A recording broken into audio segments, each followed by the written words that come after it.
네, 여러분 안녕하십니까.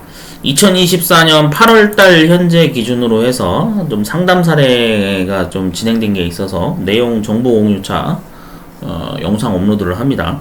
이게 과거에 비해서는 좀 그래도 기능사에 대한 어떤 인식이나 이런 게 약간 필수로 이제는 준비해야 되는구나 라는 어떤 인식이 깔려서 또 뭐 나름대로 정보를 알고 있는 학생분들의 경우에는 뭐 자기 주변의 친척이나 부모님들을 통해서 내용 제공을 받아가지고 좀 미리미리 기능사 준비하시는 케이스가 늘어나고는 있는 것 같은데, 근데 그럼에도 사실 아직도 대부분 모르고 그냥 지냈다가 억울한 사례를 경험하는 경우가 계속 이게 사회적으로 이슈가 돼서 나오고 있는 케이스가 발생되는 것 같아요. 그래서 이번 상담 사례도 앞에 언급했던 내용과 좀 중복되는 부분이지만 좀 그래도 미리 내용을 한 분이라도 인지를 해가지고 이 영상을 통해서 좀 심각하게 고민을 해보는 그런 계기가 됐으면 하는 바람으로 영상 업로드를 합니다.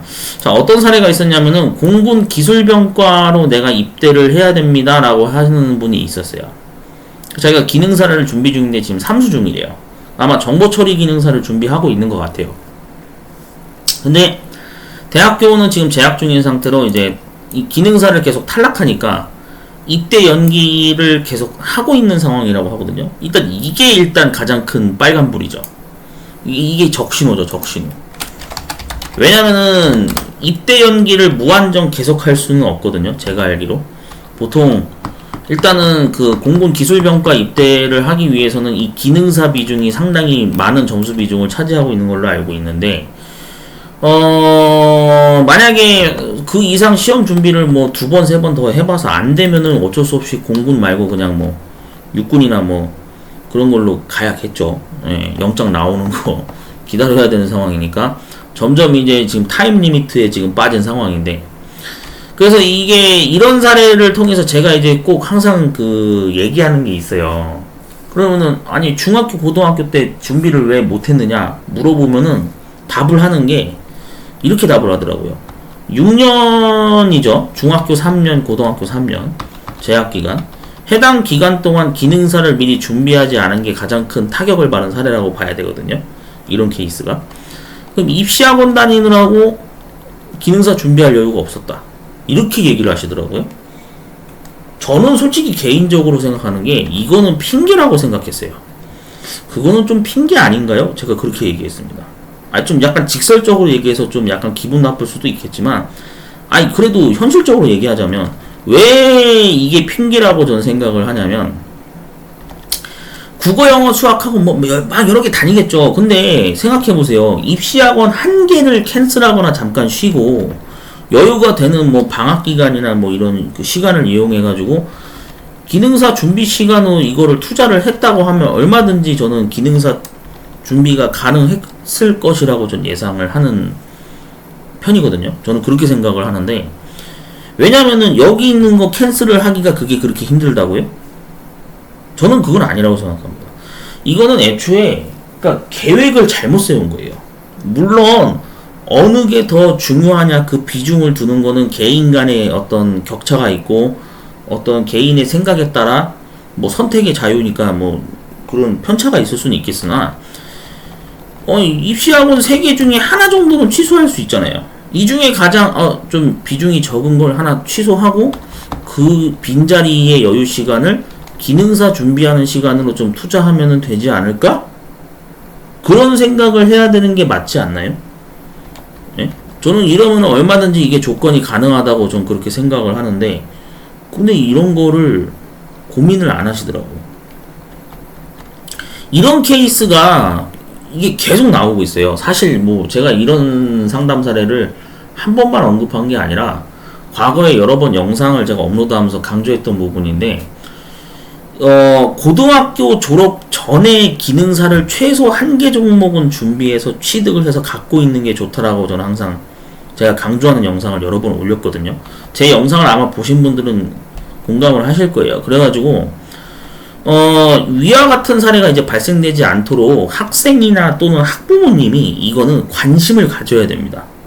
학생 혼자서만 관심 가진다고 해서 될 문제는 아니에요. 저는 왜 그러냐면 교육적인 측면에서 봤을 때 이게 보니까 나중에 이 대학교는 어차피 수능이라고 하는 거나 입시는 대학교를 가기 위한 그 공부 수단인 거지 직업을 갖기 위한 어떤 직접적인 목적은 아니잖아요. 근데 여러분들이 알고 계시겠지만 기능사라고 하는 자격증은 얘는 군대 문제를 해결해야 되는 측면에서도 필요하지만 나중에 이제 군 복무 기간을 끝내놓고 이제 뭐 산업기사 응시를 또 하기 위한 거라든지 어떤 그 직업적인 관점, 그러니까 일자리를 구하기 위한 관점이나 창업을 하기 위한 어떤 그런 직접적인 직업의 관점에서 이거를 바라봤을 때는 얘가 직접적으로나 간접적으로 이게 직결되는 문제이기 때문에 이 기능사 종목을 고등학교 졸업하고 나서 준비를 한다? 사실 어떻게 보면 넌센스죠. 잘못된 거죠. 원래는 중학교, 고등학교 때 미리 준비를 하는 게 가장 좋죠. 저는 아직도 그 생각을 가지고 있거든요. 근데 대다수의 학생분들이 이 중학교, 고등학교 재학 중일 때 기능사 준비를 하지 않는 케이스가 많아요. 물론 내가 진로가 바뀌지 않고 뭐 명확하게 정해져 있습니다. 그래서 나는 기능사가 필요 없어요. 그러면 할 말이 없어요. 근데 요즘엔 워낙에 N잡 시대고 뭐 투잡 뛰는 사람들도 많고 막 그런다 그러잖아요. 그러면은 하다못해 나중에 창업을 하기 위해서라도 실제로 라이센스 역할을 하는 게 기능사 등급이 실제로 이게 쓰이는 업종이 예를 들면 뭐 조리 분야 쪽이라든지 한식 조리 기능사는 실제로 뭐 식당 창업을 하기 위해서 뭐 필요하고 뭐 그런 법적인 이유가 있잖아요. 맞잖아요. 아니면 어디 회사를 들어간다 하더라도 기능사는 필요하잖아. 그러면은 그러한 어떤 직업적인 관점에서 직결되는 사안인데 이거를 중학교, 고등학교 학생 때 준비를 하지 않았다? 그럼 이거는 어떻게 보면 학부모님도 책임이 있다고 저는 생각해요. 예. 되게 좀 과감한 얘기를 좀 하는 편이라서 좀 약간 좀 기분이 언짢게 들릴 수도 있겠지만 냉정하게 말씀드리는 겁니다. 진짜 이거는요 되도록이면은 학생뿐만이 아니라 학부모님들도 원래 이런 걸 학생들한테 미리 제공을 소스를 해줘야 돼요. 이런 중요한 사항이, 이런 기능사가 그런 역할을 하는 중요한 사항이 존재하는데 당장 뭐 그래 직업적인 거는 둘째 문제라고 치더라도 군대 문제 때문에 기능사를 준비해야 된다라는 어떤 이런 소스 제공을 학생한테 미리 해줘서 여유가 있을 때 미리 준비를 해서 취득을 해 놓는 게 좋은 거죠. 근데 그거를 미리 대처를 안 해 놓으니까 어떤 일이 벌어져요? 이제 이런 사례가 벌어지는 거예요. 이게 준비 기간은 촉박하지.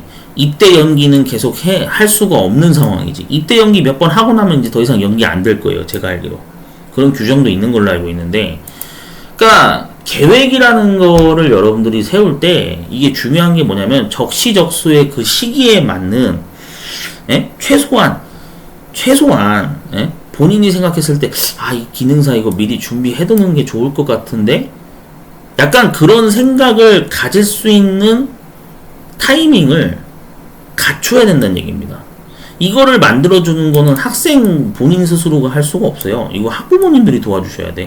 주변에 친척분들이 도와주든지 성인분들이 좀 정보 제공을 해서 알려줘야 그래야 여기 그 중학교 고등학교에 재학 중인 학생분들도 이 기능사가 이게 필요하구나, 이거 진짜 꼭 필요한 거네, 준비를 해야겠네, 이런 생각을 미리 하고 기간을 여유 있게 두고 준비를 하는 거죠.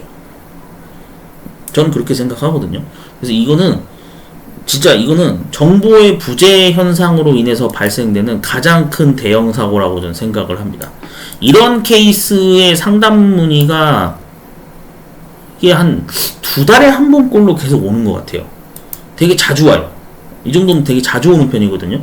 그러니까 이런 안타까운 사례가 발생되지 않도록 좀 그 주변에서 관심을 좀 가지셨으면 좋겠어요. 이게 기능사가 매년 1년에 4번씩 꾸준히 진행이 되고 있는데 뭐 정보처리 기능사는 1년에 4번이고 정보기기 운영 기능사 통신자격증은 1년에 3번 진행하고 있지만 이게 그냥 뭐 포모 진행하는 게 아니에요.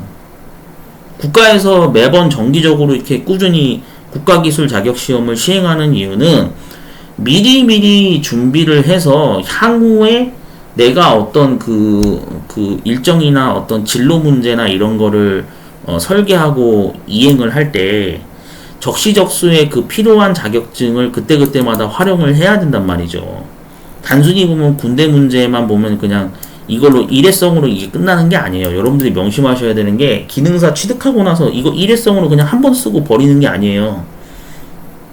그 뒤에 나중에 뭐 일자리를 구한다든지 그럴 때도 이게 필요한 거거든요. 그러니까 여러 번 이게 활용을 할 수 있는 그런 값어치를 하는 자격증이라서 이거를 여러분들이 단순히 그냥 아유 야 입시학원 준비하느라 이거 시간이 없어 이러시면 안 됩니다. 이거는 정말 최악의 시나리오예요. 이렇게 되면 안 돼요. 저는 그렇게 생각합니다. 그래서 학부모님들도 이 영상을 혹시나 보시게 되면 좀 고민을 하셨으면 좋겠어요. 아, 기능사 준비를 미리 할 필요성이 있겠구나. 예, 그냥 입시학원만 냅다 다니지 말고, 아, 기능사 준비를 좀 하는데 어느 정도 시간 투자를 좀 해야 되겠구나. 이런 거 관점으로 좀 고민을 하시면 좋겠다는 게 제 개인적인 생각입니다. 아시겠죠? 그냥 무조건 냅다 입시학원 다니라는 게 아니에요. 이거 다녀서 열심히 대학 가기 위해 노력한다? 아, 좋아요. 다 좋은데, 중요한 거는 대학교가 끝이 아니란 말이야. 대학교를 다니고 나서 그 다음에 군대 문제가 또 있고, 그 다음에 직업적인 문제가 또 있기 때문에, 그 진로 분야에 있어서 결국에는 얘가 활용 가치가 굉장히 여러 번 쓰이게 되는 그런 역할을 합니다. 그러니까 기능사 준비를 좀 미리미리 하셨으면 좋겠어요. 아시겠죠? 이런 상담 오게 되면 되게 진짜 안타까워요, 개인적으로. 왜냐면은 이거는 학생도 학부모님도 둘 다 관심 부족이었던 거죠. 관심 부족. 그러니까 관심 부족으로 인해서 이런 사태가 절대 일어나면 안 되겠다라는 게 제 개인적인 의견입니다. 네, 다음에도 이런 어떤 비슷한 상담 사례가 또 올라오게 되면 제가 또 유튜브에 업로드를 해서 내용 공개를 할게요. 참고하시면 되겠습니다. 자, 지금 이제 2024년 4회차 기능사가 필기 접수 기간이 정규 접수 기간이 4일 일정이 끝났죠. 이제 추후에 빈자리 추가 접수 예약 기간이 이틀 더 제공이 되는데 좀 자격증 준비하시는 분들 좀 계획 좀 잘 세우시고 평상시에 좀 공부하시는데 시간 투자 좀 많이 하셔서 다들 좋은 결과 있었으면 좋겠습니다. 전 다음에 다른 영상으로 또 업로드를 할게요.